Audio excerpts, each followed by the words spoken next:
Alright. Hello, everybody, and welcome back to Dallas Geek.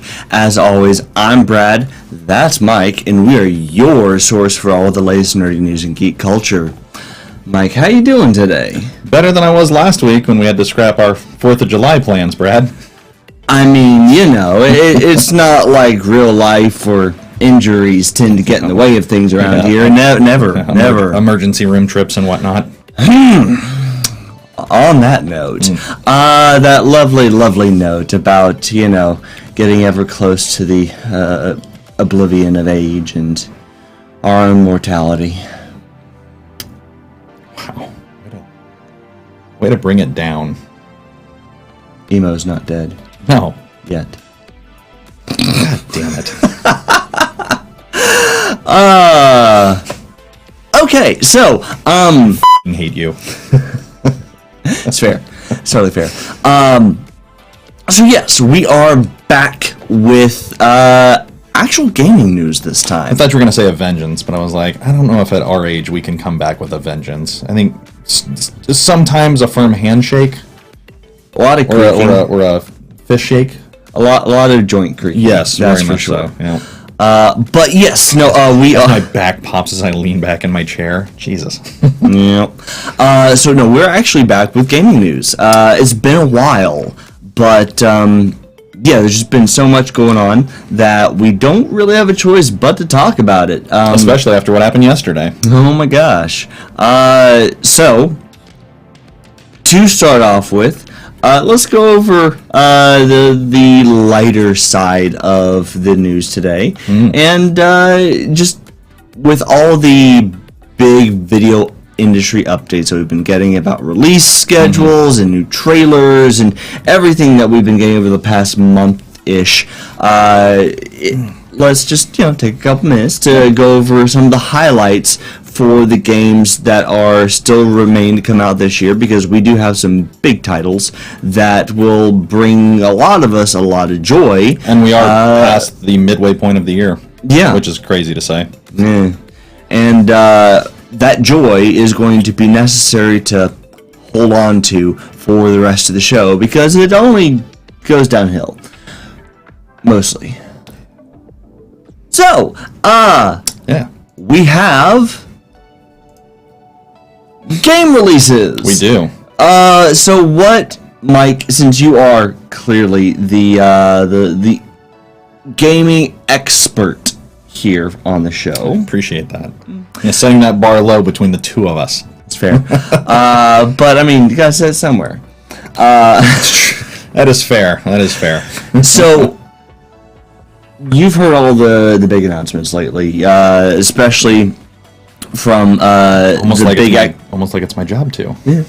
The big online expos that you know, the big players, you know, EA, Sony, Microsoft, Nintendo, what they've all been putting out over the past month or so. Right. So, in your opinion, what are the biggest releases or biggest game updates that everybody should really be paying attention to if they aren't already? Yeah. So I know this is July, right? September, October, November is usually your AAA window for video games. Sometimes in the beginning of the year as well. This year was a little weird. We had 3 majors in June.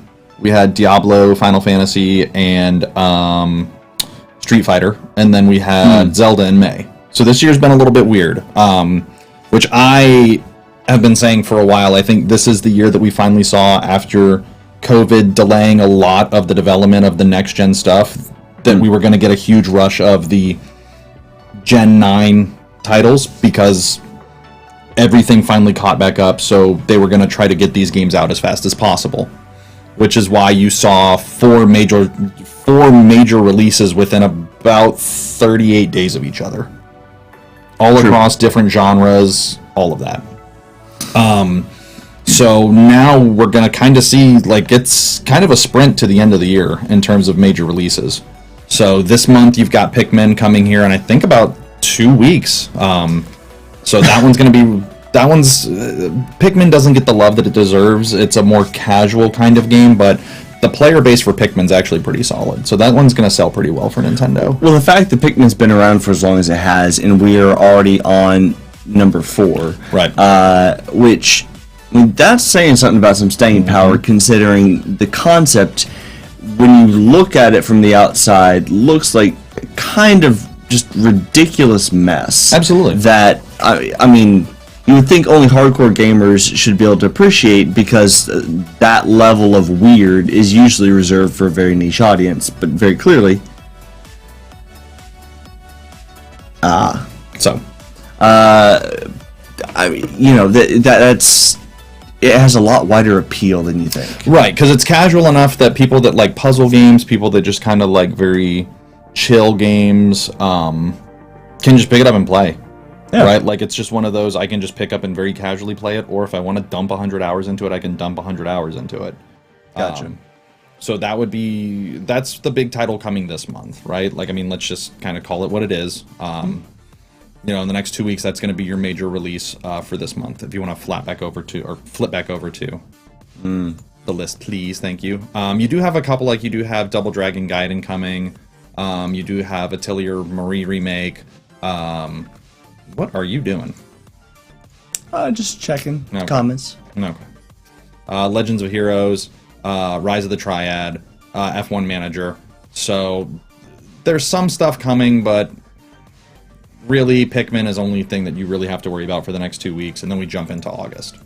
I mean, you do have, for the Disney fans out there, you got the Switch release for Disney Illusion Island, which, I mean, I know that there's definitely a very excited audience for that, but yes. I mean, it's gonna be what it is. Yes. I'm not expecting that one to be, you know, the greatest game of the year, but right. I mean, it's definitely looks like a decent enough game with a solid audience already built in. So I mean, that's fair. You know, that is fair. Now, if we go to August, here's one that really kind of blew my mind.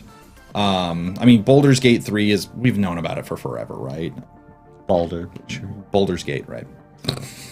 I mean, it's been, if I remember, it's been in beta for quite a while, if I remember right. It's been coming. Right. It has very much been coming for a bit. I mean, this is no surprise. Right. Everybody's been watching this one come around. I remember friends of ours playing Baldur's Gate back in middle school and talking about it. Yeah. So, like, this franchise has been around forever. Obviously, you're going to have the new Madden coming at the end of August because it's football season. We got to get us our new Madden. I will say, like, from what I've seen, I'm actually kind of cautiously optimistic that they've actually added some stuff in there that actually might change the gameplay a little bit. Atlas Fallen, Immortals of Avium, Sea of Stars, Texas Chainsaw just got announced the other day, which is going to be like a Dead by Daylight style survival horror game, which looks like it should be fun. And here's the one, Armored Core 6 for all of you From Software fans. Anybody at home, raise your hand if you had them putting out a new Armored Core game. And then put it down because you're a lying whore because nobody saw this coming. It's insane. This is a franchise we haven't seen since 2010. Now, as long as we don't get a Duke Nukem Forever reception for it, then, you know, cool. I mean, dude, it looks dope. Like, anybody that's ever played the Armored Cores, you know what you're getting. Really story-driven, mech style. Like, the level of customization for the mechs that you can play in it's really dope. Like, I remember playing Armored Core 1 back on, like, the original PlayStation 1. Like, that's how long this franchise has been around. And From Software literally got a blank check because of how successful Elden Ring was, and they were like, cool, we're going back to Armored Core. And everybody was like, I mean, we didn't see it coming, but we ain't complaining. Sure. So, that's one that, when it was announced, kind of, like I said, it just kind of threw me for a loop. But I ain't complaining, because I'll play it. Sure. And yeah, then absolutely. That rolls out at the end of August, and then you roll into September with something that is a product of what we're going to be talking about after this. The first big release of September being Starfield, which is Bethesda's basically Fallout in space, to dumb it down for people at home. I think it's necessary because, yes. I mean, I keep up decently with gaming news, but even I haven't been keeping track of anything Starfield related, what the heck it is, why it is. So Bethesda's first new IP in over 2 decades. Think Fallout, like I said, open world exploration, RPG mechanic, very heavy on your skill trees, very heavy on your exploration, in space. I mean, entry point for whatever point of the planet that you want to go on for hundreds of planets. Over 9.5 million lines of dialogue, where Fallout 4 had less than 1 million.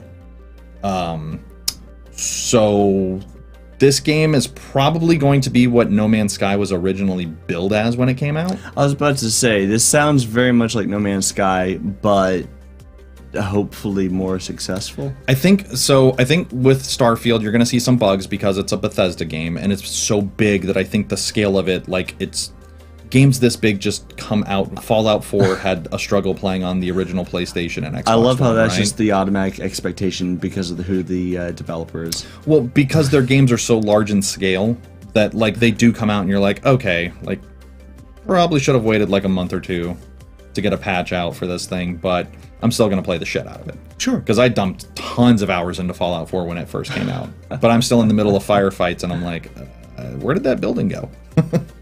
So, it happens. But Starfield is the first big Xbox exclusive after the Bethesda purchase by Microsoft, which is something we'll get into a little bit more. Momentarily. Yes. Fae Farm, Bomberman R2, Lies of P, Mortal Kombat 1. For anybody that's like 1, yes, they rebooted the franchise. So we went from 11 to 1, so this is a complete restart of the franchise. So it should be good. Next gen, they've had a couple of stress tests for the servers out for online play. Beta should be live, I think, in a month. And from what we're seeing, it looks like it's going to be fantastic. And then go back up because you have Payday as well. Payday 3. And RoboCop. Apparently we're getting a damn RoboCop game. Sure. Yep. Holy shit, here's October. You ready, Brad? I don't think you're ready. Okay. Detective Pikachu 2, Forza Motorsport, Wildcard Football, Assassin's Creed Mirage, Lords of the Fallen, Alan Wake 2, can't fucking wait for that game, sorry. Vampire Survivors, Hot Wheels Unleashed 2. The first one actually wasn't bad. It was a nice little fun kind of alternative to Mario Kart. Actually wasn't a bad little fun arcade racing game. Super Mario Brothers Wonder, the first new 2D Super Mario Brothers since New Super Mario Brothers on the Wii U, if I remember right. Metal Gear Solid Master Collection, which if I remember right, it's Metal Gears 1 and 2, and then 1, 2, and 3 for Metal Gear Solid. Headbangers Rhythm Royale, no idea what that is. And Spider-Man 2. All in October.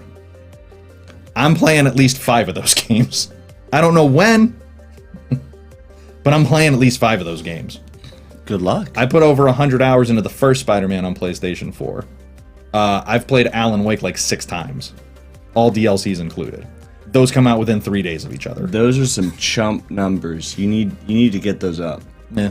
What are you, McConaughey from The Wolf of Wall Street? I mean, a true fan would be more committed. Bitch, please. And then we slide on into November. Star Ocean, WarioWare Move It, Like a Dragon Gaiden, which we had to look up. Gaiden literally means side quest. Yeah. So, I mean, that's just awesome. Hogwarts Legacy, God, I hope. It's only been delayed twice for the Switch now. Hopefully it actually finally comes out in November. Hopefully. Sure. Persona 5 Tactica, basically a tactics spin to Persona, which Persona 5 is one of the best RPGs ever. I will go to the grave arguing anybody with that. Also coming out on the same day, one of the best RPGs ever, Super Mario RPG, getting a full remake from the ground up. Cannot wait for that shit. I am playing that probably 30 times at a minimum. I mean, of all the games that you've already listed, I know that has got one of the more rabid fan bases. Like the people who were into the original Super Mario RPG were and still are really into it. And anybody that knows me knows that I am A, a Nintendo whore, and B, a turn-based RPG whore. And you gave me both of those in one thing. It's fair. So, but yeah. If you want to go ahead and keep going, Brad, because we're still not done. So December, only a couple officially announced. Avatar Frontiers of Pandora, which Basically Far Cry, Avatar. So I'm actually kind of intrigued. Actually looks like it's pretty good. Dragon Quest Monsters, unfortunately, not Dragon Quest 12 like we were all wanting. But so those are the confirmed games. Here's stuff that's supposed to come out. EA Sports FC, which, as some of you may know, used to be FIFA. Which, how do you come out looking like the villain in a contract dispute with EA? Oh, because you're a terrorist organization. That's how. I mean, EA has a lower body count. I mean, literally. Literally. Yeah, we're going to keep going so I don't go on a tirade. NBA 2K24 will be coming out. NHL 24 will be coming out. You get your sports games every year, so those will always come out usually between September to October, November-ish. Shocker. Right. Nine Souls the day before. Bait and Kados 1 and 2 remaster. So a lot of remasters from a lot of the older games coming, which will also kind of tie into what we're going to be spinning off into. And the yawning has absolutely nothing to do with Right. interest in this, and more to do with, adulting. Yes. And then some ones that still don't have releases yet, like Freedom Planet, Pokemon Sleep, Rune Factory 3, and then Story of Seasons actually just came out 2 weeks ago, I think. And then, of course, let's not forget Yep. Stalker 2. Yep. Because, I mean, I don't know much about the original, but I have heard that it was a decently solid game. Yep. So, What little I got to play of it, I enjoyed. So, and then games expected to launch, but no launch date. Although one of them, the Arkham trilogy, I think is October. I think it's like October 13th for the Switch. Well, let's at least go through the ones that have been reconfirmed since this, because I mean, it's just a long list. There's no way No they're kidding. even all. No. Hell, there's no way even half No. get released. No. So Age of Empires, Arkham Trilogy, like I said, I think that's October. That was announced at the last Direct. Crossfire, Sierra Squad, Disney Speedstorm, Dungeons 4, Fallout 4 getting an update for the PS5 and the Series X. Flashback 2, Flintlock, The Siege of Dawn, Ghost Runner 2, Helldivers 2, Hollow Knight, the sequel to Hollow Knight that we've been waiting forever for is supposed to come this this is the year. abbreviated list. Yes. Hyper Light Breaker, Jurassic World Aftermath, Killer Clowns from Outer Space, the game. Anybody that had that one on your bingo card, you're full of shit. Lollipop Chainsaw Remake, Metal Slug Tactics, Mortal Kombat Onslaught, and Android and iOS, basically just a mobile Mortal Kombat. Sure. Yeah. Moving out to Myth Force, Naruto Cross Boruto Ultimate Ninja Storm Connections. Say that 5 times fast. Pacific Drive, Palia, Pragmata, Replaced, Rise of the Triad, The Settlers' New Allies. Skull and Bones, Sonic Superstars. Song of Nuna, Slitterhead, Star Wars Hunters, Suikoden 1 and 2, Siberia, The World Before, I'm still going. The Talos Principle 2, Teardown, Test Drive, Unlimited Solar Ground, Warhammer 40,000, Space Marine 2, and The Wolf Among Us 2. I mean, number one, I believe that's Warhammer 40K. I'd rather not get flamed in the comments on this one. And number two, we said the abbreviated list, Mike, not a speed run through the full thing. Sorry, I blacked out. What happened?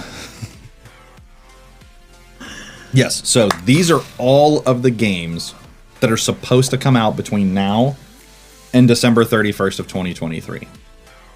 Some of them will get delayed, obviously. Some of them will release, but they're more under the radar releases. Some of them are going to be delayed. Yes. Like I said, I would be genuinely surprised if even half of those get released this year. I mean, that's fair. Look, the big ones, 'Cause, Mario I mean, Wonder. If by this point, in almost mid-July, Yeah. we still don't have release dates or even like a release window Right. for that many games, there's no way that even half of them are suddenly ready for release, even Oh, I don't by disagree. holiday season. Yeah, I don't disagree. It's just, even with the notorious gaming development rush that has become the norm, I've never seen that many games get rushed to development simultaneously. Like that just seems way outside of expectations. We'll see. like I said, I think that there is a push to get all of these games out because we are in year 3 of Gen 9. And if you really think about it, like we were talking about the other day, what Gen 9 games have come out that have really pushed the boundaries of what the Gen 9 consoles can do? I mean, if you consider the VR additions to the consoles to be part of the Gen 9 experience, I think you've had a few. But I mean, like, even... And if that's the case, do we consider the Quest 2 to be part of Gen 9? No. Well, then, I mean, it gets iffy at that point. Not to shit on Meta. I mean, no. I'm sure. Feel Mark, free to shit all over the lizard people. I was about to say, I'm sure Mark loves it. Not as much as Elon, apparently. Right. Allegedly. Yes. We don't need people coming after us. We don't have lawyers. No, we also don't need to, get booted off of Twitter. Ooh. You're on Twitter? We are, technically. Are we really? Yeah, still. Oh, shit. That's really more of to keep anybody else from taking the name than us actually using it. Because we haven't actually used our Twitter in 3 years. I'm going to need the login for that, just so I can start going after political dissidents. That'd be great, except, with the, I believe, 600 tweet limit that we would be restricted to view and or interact with, that could get interesting for you.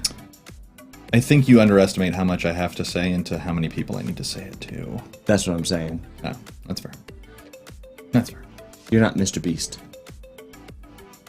That's fair. He gets like 6,000. That's fair. Yeah, that's fair. Anyway. But yeah, look, Mario Wonder, Spider-Man, Assassin's Creed, Avatar, Forza, Starfield, Pikmin, like those are your big AAAs. And it's funny because how we talk about, just really quickly before we transition into the next thing, how we talk about Gen 9 definitely quickly finally starting into the swing of it. Like now you're kind of seeing the wind down of the Switch's life cycle. And Nintendo's finally getting close to their Gen 9, supposedly. Right. Because I would not call the Switch a Gen 9. No.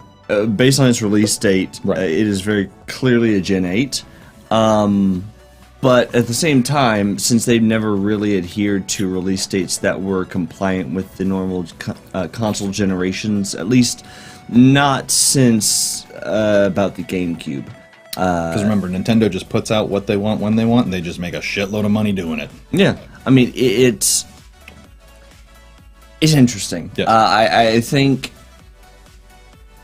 of all of what's coming up for the industry, what Nintendo ends up coming out with as the Switch successor is going to be the one to look at. Yep.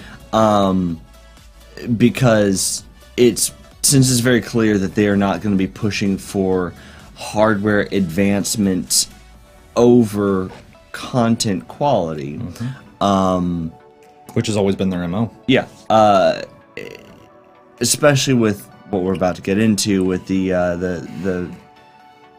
let's say childishness of the competition. I think Nintendo only has room to go up as far as consumer expectations and delivery. And at this point, I'm very interested to see where they go with it, only to see if they're able to take the programming creativity that they've been able to come up with the most recent additions to the Switch gaming library, and how that translates into whatever hardware choices they go with for this next Switch or Switch successor or whatever the hell we're gonna get. Yeah. And see how that influences the console at large. Yeah. Because very clearly, with what we've seen as far as game mechanic expansions with the last few games on the Switch, especially Tears of the Kingdom, Yep.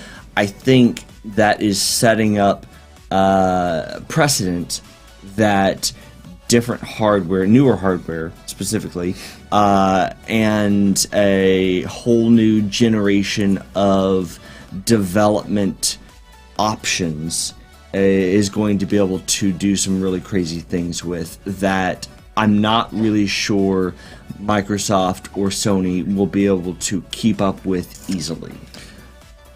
Tears of the Kingdom is not a small game, and they got it to run on that little machine.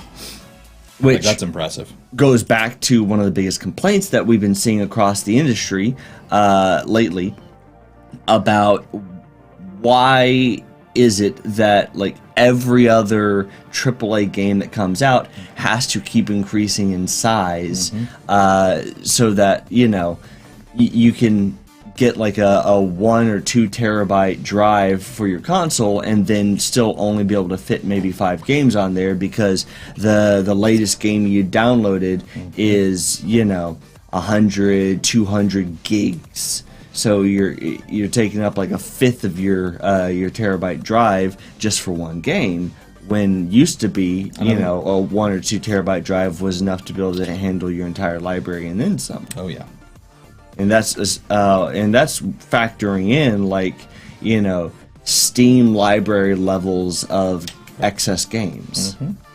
I would agree. Yeah, but that's a different conversation for a different day. Yeah. Because now we get to talk about Sony getting shit on, which makes me happy. But I mean, in fairness, there is a bit of a connection here, since Sony is just as big of a contributor to the problem as EA has been, because EA is a contributor to almost every problem in the gaming industry, and then Sony just can't help but get a little, you know, ooh, me as well, because they are... well, I mean, not to minimize their involvement, but they are definitely the pick-me's of the problem. Oh, absolutely. Absolutely. Yeah, I guess let's just jump into it.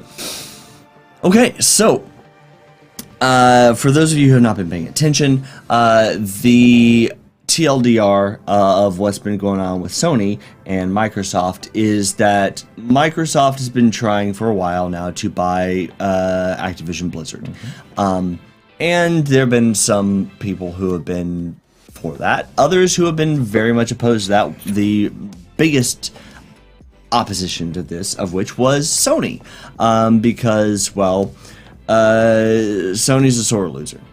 But their argument has been that if Microsoft buys Activision Blizzard, that they think that they will do exactly what Sony has been doing, which is take all of the Activision Blizzard games that had been open to multi-console releases and make them Xbox exclusives. And I mean, since that's exactly what Sony has done with all of their third-party exclusives and been very jealously protective of those IPs, I mean, it's obvious that that's exactly what they would think about this. And I mean, Microsoft hasn't exactly been innocent in this whole thing, historically speaking. Those are all of the Sony exclusive video games. Yeah, well, that list is way too long to even begin to touch on. But I mean, it's definitely AAA.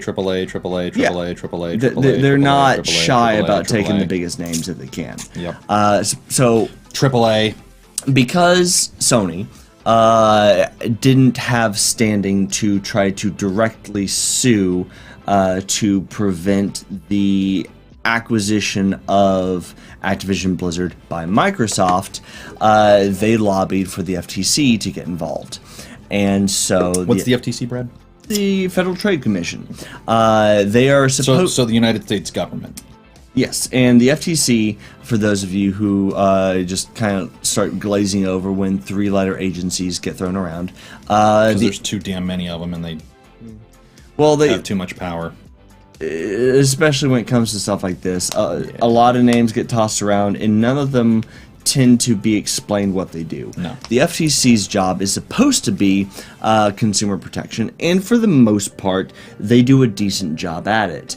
However, in this particular case, somebody within the FTC clearly was rooting for Sony on this one for whatever reason. Lobby dollars. You good? What? You should? You good? Yeah, I don't know what came over me. Okay, yeah. But the truth, Brad, the truth came over you.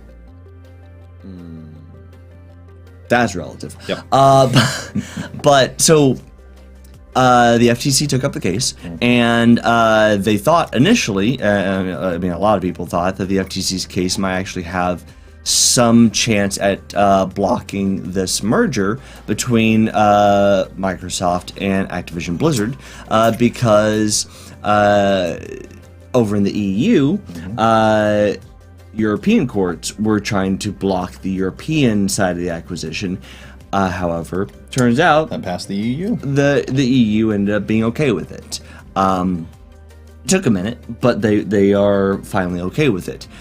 So the FTC went to court, and actually they brought 2 lawsuits. Only one has actually concluded, and that was the one that would have, if they had succeeded, prevented the merger from occurring prior to the merger. Well, not merger, it's a purchase. It's an outright purchase. Purchase. They would have blocked the purchase outright. They lost this because they went into the lawsuit severely underprepared. They still have another lawsuit that is going to be heard in August that will... I think it's like August 12th or something like that. That will occur after the date of acquisition and will... Which is July 18th. Potentially unwind the purchase after the fact if they succeed, although if they go into court as unprepared as they were this time, I don't see that happening. And another thing to keep in mind too is this kind of was thought to be the better of the 2 lawsuits. Yes. So we're not going to bother going into the distinction between the differences in the 2 lawsuits, because in fairness, there's not much of a difference in what the argument is. No. It's just...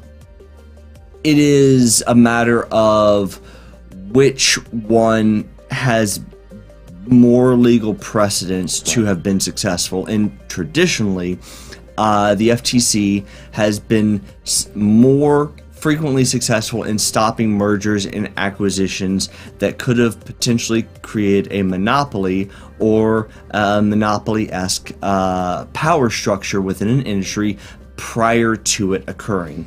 After it's happened, they have a much lower success rate at reversing those transactions. Hey, Brad, because money talks. Why would the FTC try to prevent a company from buying another company? So when it wouldn't even shift the majority of the actual field in which those companies exist. And that's why they lost. So the FTC lost.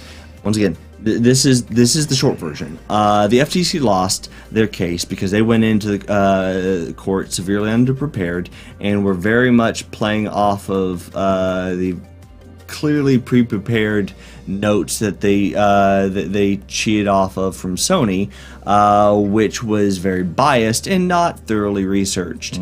So essentially, you had a couple of big things that they messed up on that absolutely shot them in the foot. The first and most obvious of which was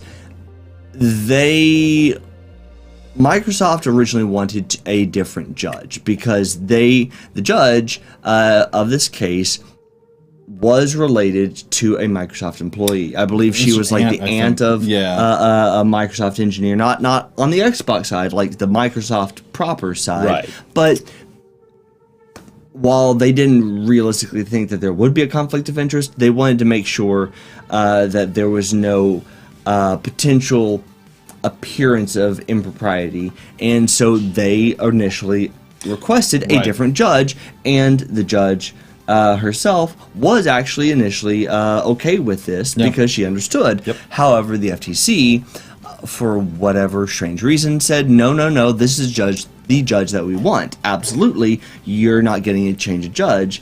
And Microsoft kept trying to come back and say, look, we are not comfortable with even the potential implication of impropriety or favoritism. We would really prefer somebody else. The FTC said, no, we want her.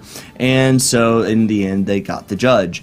It's almost like the Looney Tunes rabbit season, duck season, rabbit season, duck season. Turns out, even though there was no appearance of impropriety, what the FTC did not factor in was that this judge is actually competent.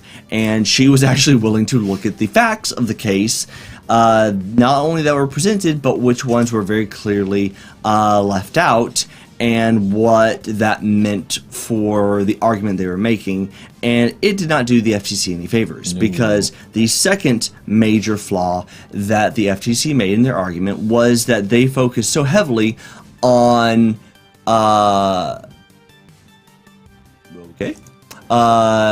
so heavily on the issue of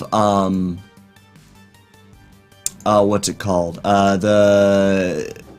What could potentially happen to the industry because of Microsoft exclusives if they were to be entirely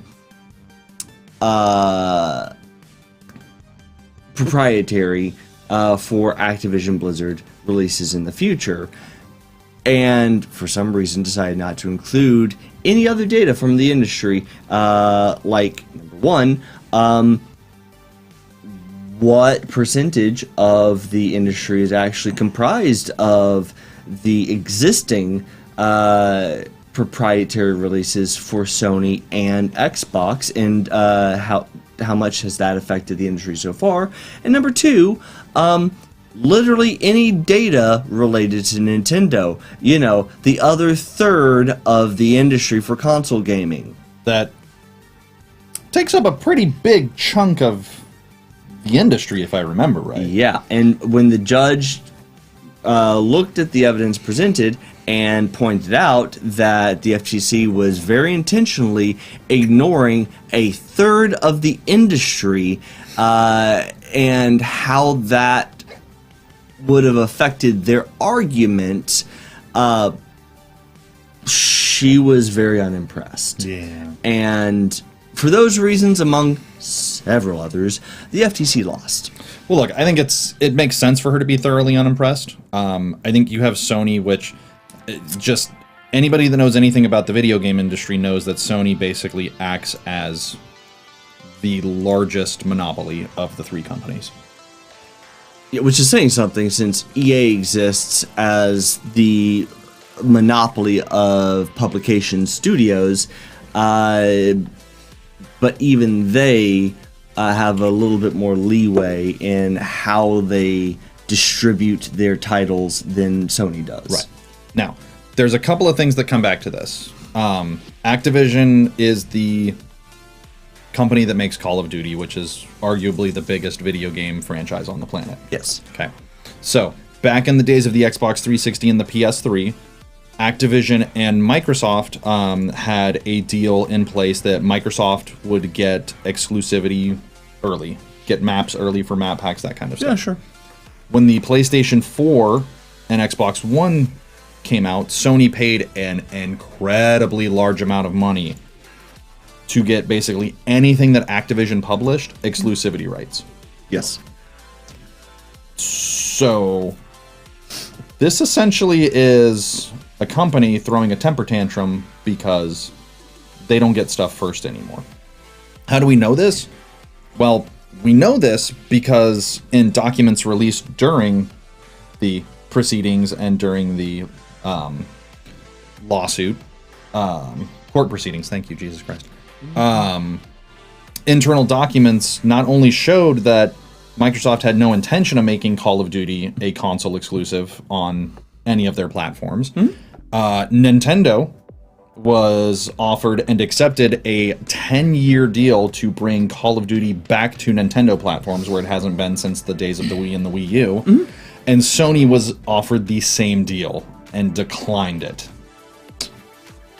On top of that, Microsoft also did the math and showed their work, and showed that even if they made Call of Duty a console exclusive, and every Call of Duty player left Sony to come to Microsoft, Sony would still outsell Microsoft in hardware units.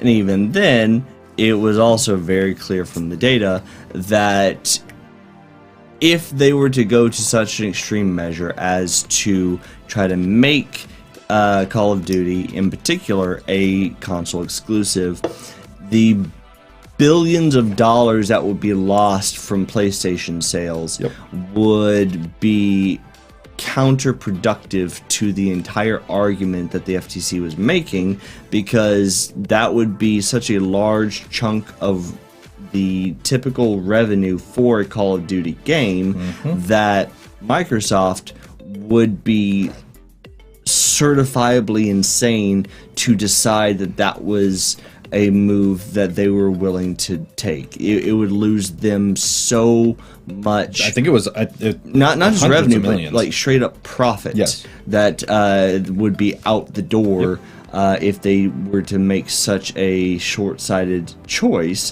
which clearly Sony was just, like I said, only assuming this because it's what they would have done, because they would have been willing to lose the revenue to spite the competition. And because, I mean, they've done it so many times before, and I don't really understand that particular mentality, because it doesn't just hurt them, it hurts the gaming industry at large, which they benefit from allowing the industry to continue to grow and expand because of non-exclusive games. And that's also another thing that came up during the lawsuit, was Microsoft's internal documents that stated the number of streaming services and cloud-based platforms that they were actually going to expand the Activision library and put basically the library of what they would be receiving, not just Call of Duty, but everything else on. Yeah. Literally to the point that the judge took one look at it and said, so how are you going to argue that this is going to monopolize the industry when there are actually papers right here that I'm holding that say that part of the purchase is that it actually goes on more platforms than it's actually currently on? Yes. It's ridiculous. So take this and transition into something a bit more bleak, because it really has a lot to do with the problem that was being addressed in this whole lawsuit in the first place. The greed of publishing studios and the greed of the large gaming industry companies in general is a double-edged sword, because not only does it hurt us as consumers now by taking more money from us and giving us increasingly inferior products, either because of lower quality products or because of console exclusives that now block game access to certain segments of the gaming populace. But the other side of this is when we start looking at the latest study that was just released from the the Video Game History Foundation, one of the most prominent organizations involved in video game preservation. They have looked at the data and said that there is a very alarming trend due to IP exclusivity problems and copyright abuse and just general corporate greed, that the preservation of almost 87% of retro games, which they defined as, I believe, like early 2000s and before. I think it's older than 2002 or 2003, I thought. Let's see. It says... I thought I just had it. Hang on. It was everything prior to the DMCA. So that was 2003. Yeah, that was 03. So games prior that existed prior to the DMCA, the Digital Millennium Copyright Act, the thing that has been the bane of gamers' existence since its implementation.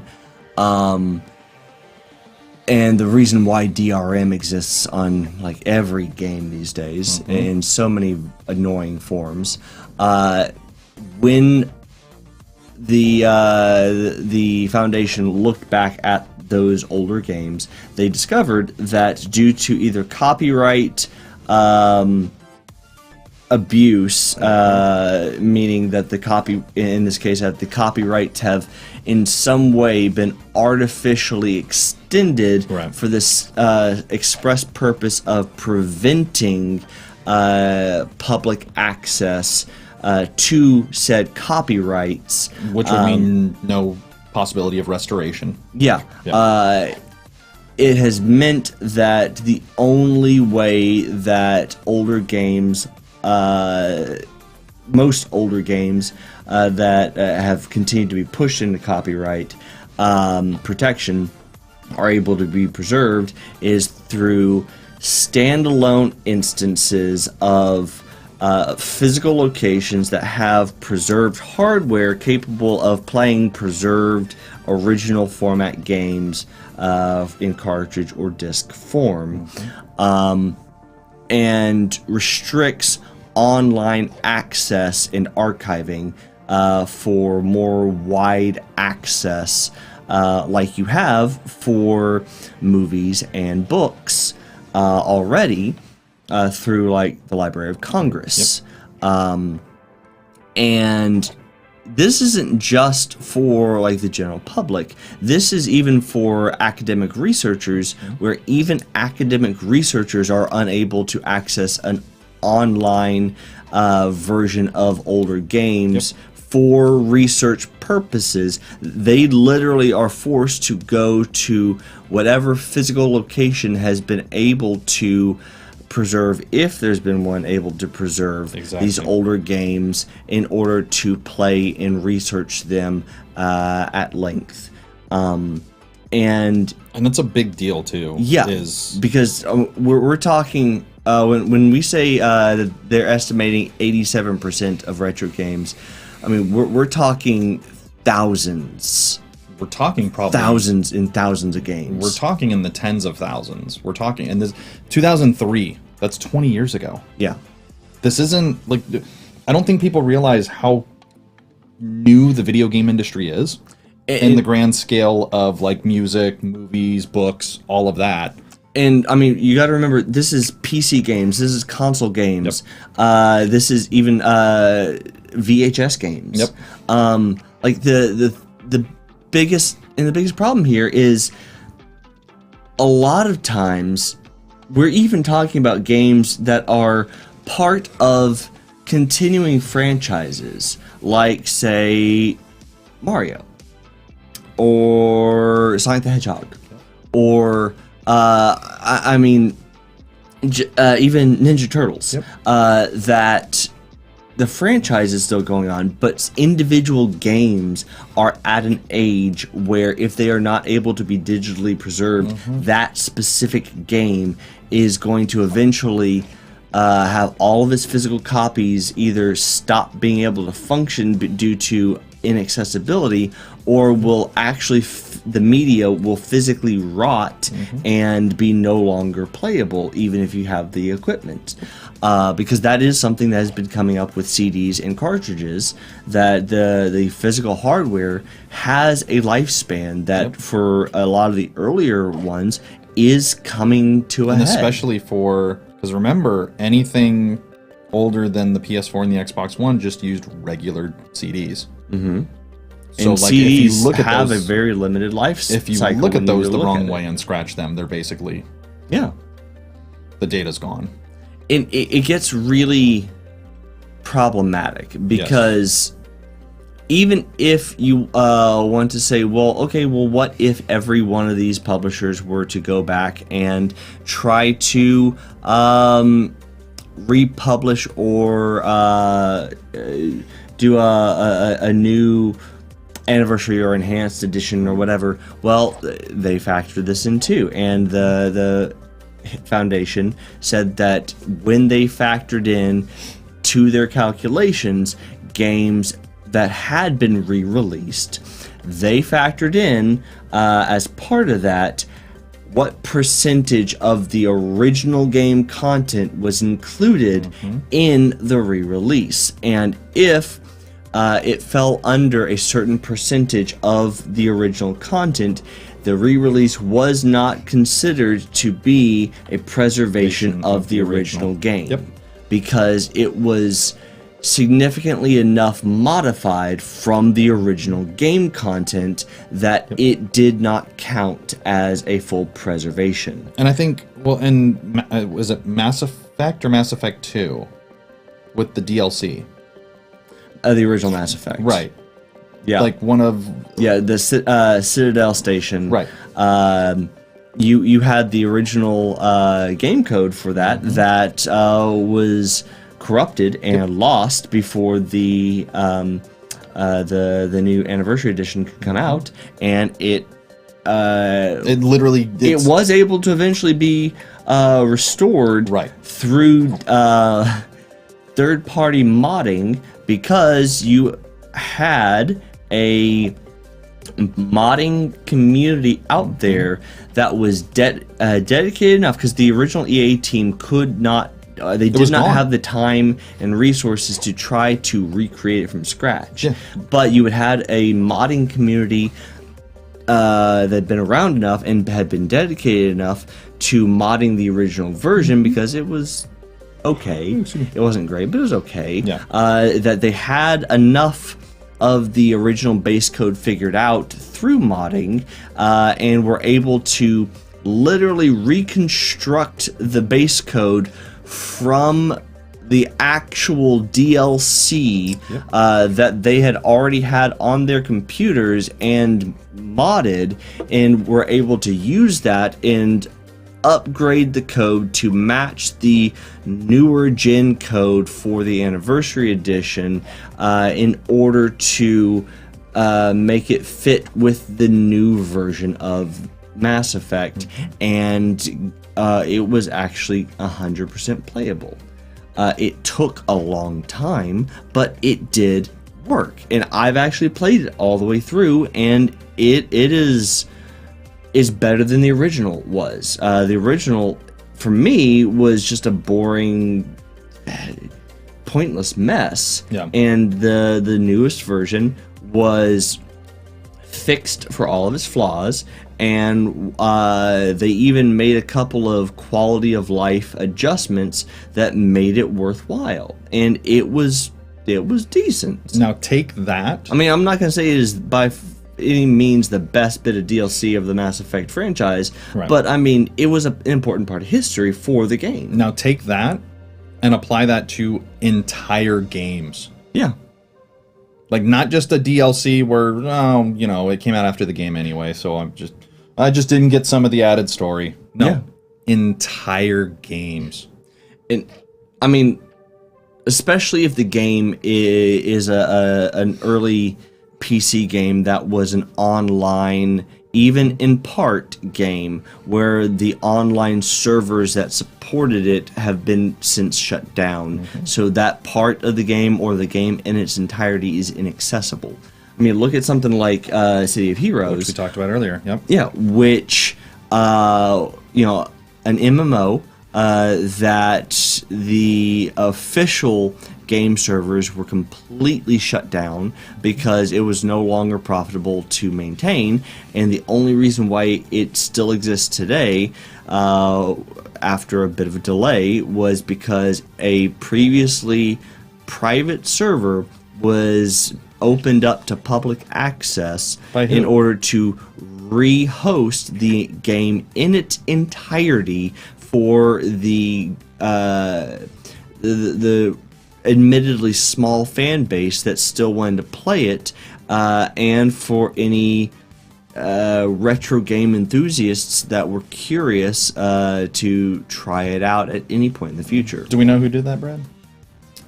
Off the top of my head, I actually don't. A goddamn hero, that's who. A man of the people. Fair. They don't all wear capes, Brad. but they are fans. That's true. Well, and that's the big thing is we're losing the possibility of restoring our childhood and our history, and a history like this is part of culture. Yeah, and like this would be the same thing as not being able to digitally restore books. Yeah, or music or movies. And but I think people think, oh, it's video games. I don't play video games. Who really cares? Like, no, like video games are a form of art. If you're out there as a gamer and you're screaming right now that, well, what about the ROMs? What about emulators? Well, do they exist? Yes. Are they officially legal? No. Will any of us, that are trying to be official in the industry ever admit to utilizing or experiencing one? Not in your life. Not while Nintendo's still around. It's definitely not a Nintendo ROM emulator. But, and that's the thing, like, even, like, we had that big database dump from Nintendo from that big hack that dumped the base code and the full gaming archive of Nintendo in its entirety online. Was it a year, 2 years ago? That sounds about right. Yeah. And while at first it seemed like that would be a prime opportunity for game preservationists to try to go ahead and snatch up the code for the sake of preservation, and then hold on to it until they could get Nintendo's approval to use it, even though Nintendo is notorious for saying that they will never allow for emulation in their games for any reason whatsoever, ever. Nope. And if you cannot access their old games either in physical format or in one of their current digital stores, then it is not, in their opinion, meant to be accessed by you. Just about every game preservation organization, from the Video Game History Foundation to several others, they all came out and said that while that sounds like the ideal way to do it, that ethically none of them could actually do that. None of them could ethically download any of the hacked content from Nintendo just to hold on to in hopes that they get permission, because no matter what happened in the future, even if they got permission, in the end they would have obtained it illegally. And if they're to maintain their ethical standard for historical preservation and research, they have to abide by the laws of copyright and IP ownership, even if those laws are going to be detrimental to their end goals. Because at this point, organizations like that only have their ethics to fall back on, because they're not making a profit off of this. They're not doing this to try to make bank. They're literally doing this as fans of the industry, fans of the games, in order to preserve for future generations the possibility of more people in the future getting to experience these games and the history that they represent. And that's it. That's all they're doing. And until such time that the major manufacturers and the big publishing studios come around to this idea that games have an intrinsic artistic value, and their value does not start and stop at what profit can they make for me, and if they can't make profit, let them burn to the ground. Until that day, the rest of us in the industry have to do whatever we can to try to change the industry sentiments and hope for the best, because that's all we can do, other than try personally to help add to the archives or add to the preservation efforts through our own private collections that we can try to preserve and maybe at some point use to assist the larger efforts eventually. But that's really all we can do. Yeah. Unfortunately. So does that paint a bit of a bleak picture for the future of gaming history and our ability to continue to look back at nostalgia with more than just, you know, our memories and hope that that's good enough? I don't know. I personally think it's a little bit bleak, but I mean, at the same time, I'm a collector, so I'm gonna try to do my part to keep grabbing a hold of as many physical copies as I can of the games that mattered, at least to me, so that in some way I might have a chance at trying to preserve them for, you know, my kids, and if I ever have the chance to be able to make a difference for the historical records, I will be more than happy to, because, I mean, what other choice do we have? This is just a long way of saying, seriously, Sony, what the hell? I mean, EA too. Always EA. Oh, always, yeah. But seriously, what the hell? And Nintendo, I'm not even going to try to say anything to you because I don't want to get sued. But Sony, what the hell? I agree. So yeah, ain't that neat? Way to end it on a down note, Brad. Well, that's all we can do. Yep. So with that, for today at least. We covered a lot, but there was a lot to cover for video games because a lot has happened over the last month-ish. Yes. So with that, guys, thank you so much for joining us. As always, if you have not already, please do not forget to... Oh, that is a graphic that's not functioning today, I guess. Don't forget to... Yep, nope, it's not. Go like our video and follow us over on Facebook if you have not already. Okay, that one's not working either. Don't forget to like our video and subscribe over on YouTube.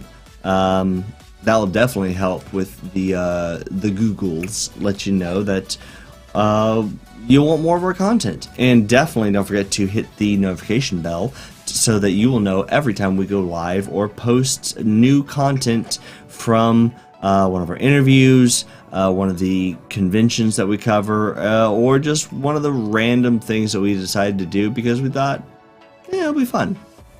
And of course, About 90% of our content.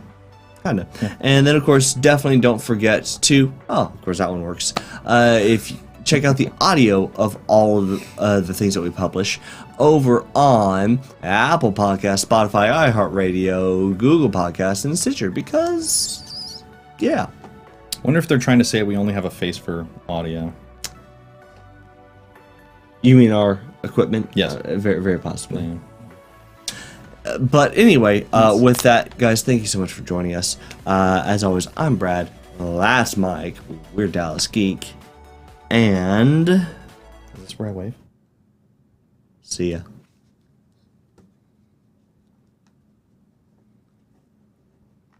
Oh, well. We're just having all kinds of fun with getting this to work, aren't we? Right.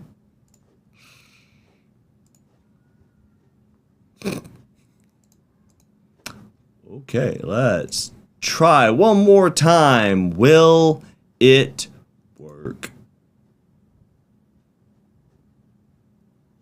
Okay, well, neat.